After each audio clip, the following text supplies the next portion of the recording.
Hey guys, मैं हूं अभिषेक रॉय। आप देख रहे हो ज्ञान रूप। तो आज थंबनेल देख करके आप समझ गए कि क्या बात करने वाले। जी हाँ, आज के इस वीडियो में मैं आपको बताने वाला हूं कि एनआईटी त्रिची में क्या कुछ कट ऑफ जा रहा है, यहाँ पे एलिजिबिलिटी क्राइटेरिया क्या कुछ है, एडमिशन का प्रोसेस क्या कुछ है और कितना फ़ी लगता है और साथ साथ फ़ी वेवर कैसे अप्लाई आप कर सकते हैं और आपको कितना मिलेगा और कौन कौन से स्कॉलरशिप्स अगर आप यहाँ पर एडमिशन लेते हैं तो आपको मिल सकता है।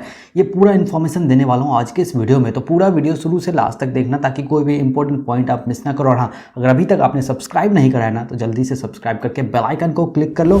तो सबसे पहले स्टार्ट करते हैं एनआईटी त्रिची के। ये तो देखो, ये तो एनआईटी त्रिची का बिल्डिंग है और ये रहा एनआईटी त्रिची का लोगो। ये अपना ज्ञान रूप का लोगो मैं हमेशा बताता हूँ, बहुत लोग कॉपी भी कर रहे हैं।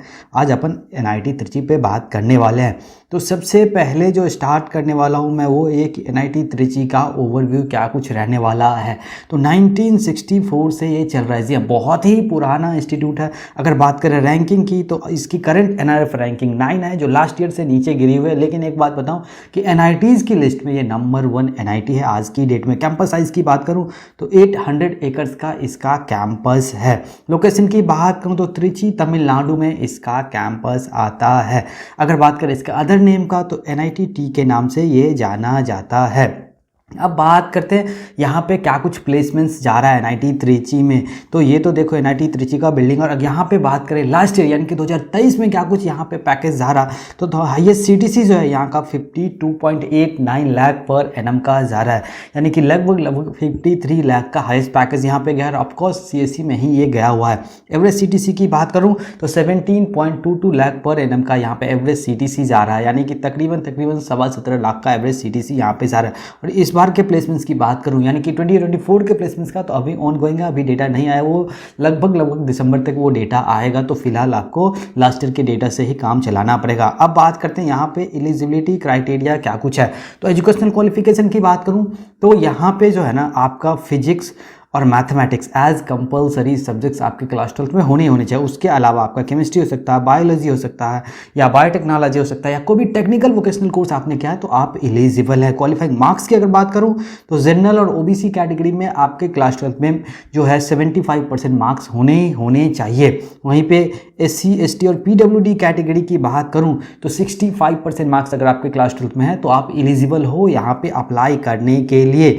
और उसके अलावा अगर आपने जिस भी बोर्ड से अपना क्लास 12 का एग्जाम दिया, अगर आप उस बोर्ड के टॉप 20 परसेंटाइल स्टूडेंट्स में आ जाते हैं तो भी आप एलिजिबल हैं यहाँ पे एडमिशन लेने के लिए। अब बात करते हैं कि एडमिशन का प्रोसेस क्या कुछ है यहाँ पे। तो एडमिशन की बात करो तो यहाँ पे जी मेन के रैंक के बेसिस पे आपको एडमिशन दिया जाता है। और काउंसलिंग प्रोसेस जो इनका होता है वो जोसा का काउंसलिंग प्रोसेस के थ्रू यहाँ पे सीट फिल करा जाता है। उसके बाद जो है सीएसएबी का स्पेशल राउंड के थ्रू यहाँ पे सीट फिल करे जाते हैं, जो जोसा में वैकेंट सीट रह जाता है वो। अब बात करते हैं यहाँ पे कट ऑफ क्या कुछ जाता है, फिर फी वगैरह की बात करेंगे और वेव ऑफ और स्कॉलरशिप्स का। तो सबसे पहले बात करते हैं यहाँ पे सीएससी में क्या कुछ फी जा रहा है। तो यहाँ पे मैं कैटेगरी वाइज बात करने वाला हूँ। मेल फीमेल का, home state, other state, home state और अदर स्टेट की मैं बात करने वाला हूँ। तो जनरल कैटेगरी की बात करूँ तो होम स्टेट में आपका जो है 5164 रैंक तक मेल में कट ऑफ जा रहा है। वहीं पर अगर मेल में अदर की बात करूँ, अदर स्टेट का, तो यहाँ पे जो है आपको 1509 रैंक तक कट ऑफ जा रहा है। फीमेल की बात करूँ तो 6687 रैंक तक जो है होम स्टेट के लिए कट ऑफ जा रहा है जनरल कैटेगरी में। और अदर स्टेट के लिए बात करूँ तो 2086 रैंक तक कट ऑफ जा रहा है।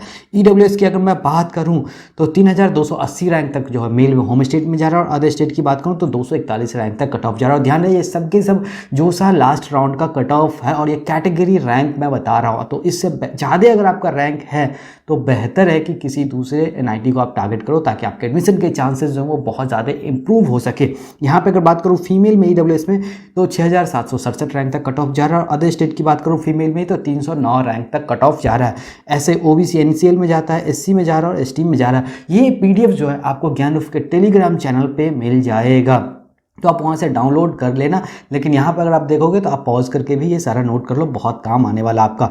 नेक्स्ट जो मैं बात करने वाला हूँ वो बात करने वाला हूँ ECE electronics and communication engineering में क्या कुछ कट ऑफ जा रहा है। तो अगेन पैटर्न सेम है, मेल का, female, home state, other state, home state, other state. और ये जितने भी कैटेगरी है वो सबके सब general, EWS, OBC, NCL. NCL का मतलब होता है नॉन क्रीमी लेयर, एससी और एसटी कैटेगरी। तो अगर बात करूँ जनरल कैटेगरी में मेल में तो यहाँ पे 7153 रैंक तक कट ऑफ जा रहा है। अदर स्टेट की बात करूँ मेल में ही तो 4662 रैंक तक कट ऑफ जा रहा है। फीमेल की बात करूँ तो 11662 रैंक तक होम स्टेट के लिए कट ऑफ जा रहा है। और 6252 रैंक तक अदर स्टेट के लिए कट ऑफ जा रहा है। अगला है मैकेनिकल इंजीनियरिंग। यहाँ पे भी पैटर्न बिल्कुल ही सेम है, पैटर्न मैंने चेंज ही नहीं करा ताकि आपको समझने में आसानी हो। तो जनरल कैटेगरी की बात करें मेल में होम स्टेट में तो 16,283 रैंक तक कट ऑफ जा रहा है। अदर स्टेट की बात करूँ तो यहाँ पे 10,751 रैंक तक कट ऑफ जा रहा है। फीमेल की बात करूँ होम स्टेट में आपको जो है 31,543 रैंक तक कट ऑफ जा रहा है। अदर स्टेट के लिए जो है आपको 20,150 रैंक तक कट ऑफ जा रहा है। ऐसा ही EWS, OBC, NCL, SC और ST कैटेगरी में भी आपको कट ऑफ रैंक देखने को मिलेगा। अगला है EEE यानी कि इलेक्ट्रिकल एंड इलेक्ट्रॉनिक्स इंजीनियरिंग में क्या कुछ यहाँ पे कट ऑफ जा रहा है। तो जनरल कैटेगरी में मेल में जो आपको 9,902 रैंक तक कट ऑफ जा रहा है। और अदर स्टेट की बात करूँ तो 6,726 रैंक तक कट ऑफ जा रहा है। और फीमेल की बात करूँ तो 16,754 रैंक तक होम स्टेट के लिए जा रहा है। और अदर स्टेट के लिए जो 11,410 रैंक तक कट ऑफ जा रहा है। ऐसे ही EWS, OBC, NCL, SC, ST में आपको कट ऑफ जा रहा है। अब बात करते हैं यहाँ पे क्या कुछ फ़ी लगता है। तो सबसे पहले अगर बात करूँ एकेडमिक फ़ी का तो यहाँ पे ट्यूशन फ़ी पर सेमेस्टर आपको 62,500 रुपये का लगने वाला है। अदर फी पर सेमेस्टर की बात करूँ तो 20,750 रुपये का लगने वाला है। और वन टाइम फ़ी की अगर मैं बात करूँ तो वो आपको 21,500 रुपये का लगने वाला है। वहीं पर अगर मैं बात करूँ कॉजन मनी जो कि रिफंडेबल होता है ये आपको लगेगा 7,700 रुपये का। ये सबके सब आपकी मैं फर्स्ट सेमेस्टर की बता रहा हूँ, यानी कि eight the time of admission आपको एकेडमिक फ़ी के लिए जो है आपको यहाँ पे 1,12,450 रुपये का पेमेंट करना पड़ेगा। अब बात करते हैं कि हॉस्टल में क्या कुछ यहाँ पे फ़ी लगता है। तो हॉस्टल फ़ी की बात करूँ तो कॉजन मनी जो यहाँ पे लगेगा रिफंडेबल होता है, एक ही बार लगता है, ये 4,000 रुपये का लगेगा। वन टाइम फ़ी की बात करूँ तो 1,500 रुपये का आपका आने वाला है। अगर बात करूँ हॉस्टल चार्जेस पर सेमेस्टर का तो 13,300 रुपये का आने वाला है। अगर बात करें हॉस्टल एस्टेब्लिशमेंट फ़ी जो यहाँ पे लगता है वो तो ये 8,000 रुपये का हो गया। मैं इस एडवांस की बात करूँ, ये ध्यान है ये 5 ही महीने के लिए लगता है, सेमेस्टर 6 महीने के लिए होता है लेकिन यहाँ पे 5 महीने का ही लगता है।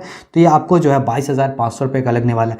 यानी कि टोटल आपको जो है हॉस्टल में eight the time of admission 49,300 रुपये का लगने वाला है। 49,300 रुपये का आपको हॉस्टल में पे करना पड़ेगा। और आपका एकेडमिक फीस है 1,12,450, यानी कि दोनों को मिला दें तो आपका 1,61,000 रुपये 750, यानी कि 1,61,750 रुपये आपको लगने वाला है at the time of admission academic fee और हॉस्टल फ़ी के रूप में। अब बात करते हैं कि यहाँ पे फ़ी वेवर क्या कुछ है। तो अगर आप SC, ST और या PWD कैटेगरी के कैंडिडेट हैं तो आपको 100% ट्यूशन फ़ी में वेव ऑफ मिल जाएगा। यानी कि अगर मैं आपको थोड़ा सा समझाऊँ डिटेल में तो ये जो 62,000 देख रहे हैं ना, ये 62,000 आपको नहीं लगने वाला है अगर आप SC, ST या PWD कैटेगरी के कैंडिडेट हैं। और बाकी के जितने भी फ़ी आपको दिख रहा है ना, चाहे ये हो या ये हो, ये सब आपको लगना ही लगना है। अब बात करें वहीं पे अगर आप जनरल कैटेगरी के कैंडिडेट हैं, OBC कैटेगरी के कैंडिडेट हैं लेकिन आपकी फैमिली इनकम जो है वो साल में 1 लाख रुपए से कम है तो आपको जो है 100% ट्यूशन फ़ी का वेव ऑफ मिल जाएगा। यानी कि आपको भी उतने ही फ़ी पे करने पड़ेंगे जितने SC, ST और PWD कैटेगरी के कैंडिडेट पे करते हैं। वहीं पर अगर आप जनरल कैटेगरी के कैंडिडेट हैं, OBC कैटेगरी के कैंडिडेट तो हैं बट आपका जो फैमिली इनकम है वो 1 लाख से लेकर के 5 लाख के बीच में एनुअली रहता है तो आपको जो है यहाँ पे 2/3 ट्यूशन फ़ी में वेव ऑफ देखने को मिलेगा। लेकिन बाकी के जितने भी फ़ी हैं आपको लगने ही वाले हैं। अगर इसके अलावा बहुत सारे NIT, चाहे वो NIT पटना हो गया, जयपुर हो गया, इलाहाबाद हो गया या जितने भी और NIT हो गया, दुर्गापुर, रायपुर, राउरकेला, कालीकट, सबके वीडियोज़ मैंने ऑलरेडी डाले हुए हैं। तो चैनल पर जाओ और उस सारे वीडियोज़ देखो, आपको बहुत ज़्यादा हेल्प मिलने वाला है।